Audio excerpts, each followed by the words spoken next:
Team drivers are going to love this one.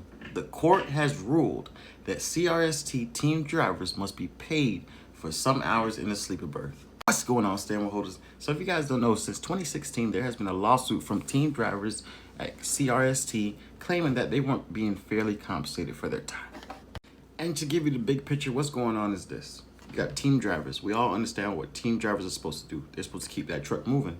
So when one driver is resting, the other driver is moving the wheels. But you end up in a situation where you get the warehouses, or you have breakdowns, or you have situations where one driver probably has to stay in the sleeper berth for longer. But it's past their 10 hours. It's past their 8 hours that are required for them to rest.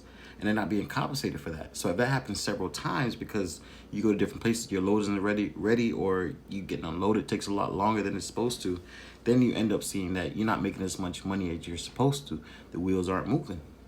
And the court was having a hard time, and just to give it to you verbatim, they said that the appeals court suggests no court has ever ruled on the question of whether a team driver should be compensated for their time back in the sleeper berth that isn't part of the 8 hours of sleep time required under federal law. And I'm gonna give you the example in the argument that CRST tried to make. They tried to explain an example from the firefighter's perspective.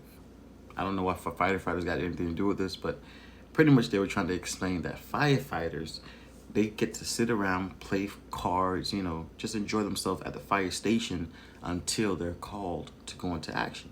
That's what they do. So should they be compensated for that? And pretty much what CRST is trying to explain is the driver is able to go to sleep, fix meals, watch a television show, access the internet while in the sleeper berth. So they pretty much have the freedom to do what they wish.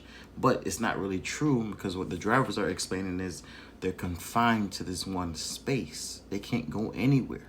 They're just stuck in this one space as the truck is moving. So it's really CRST's best interest, because they don't really get to do what they want, and CRST doesn't have to pay them. And in all, the court has ruled in the favor of the team drivers, and I'm wondering, how will this change the standard for team drivers in trucking? Because will other companies have to adopt some form of a model like this, that they have to pay their drivers as it becomes some form of federal law?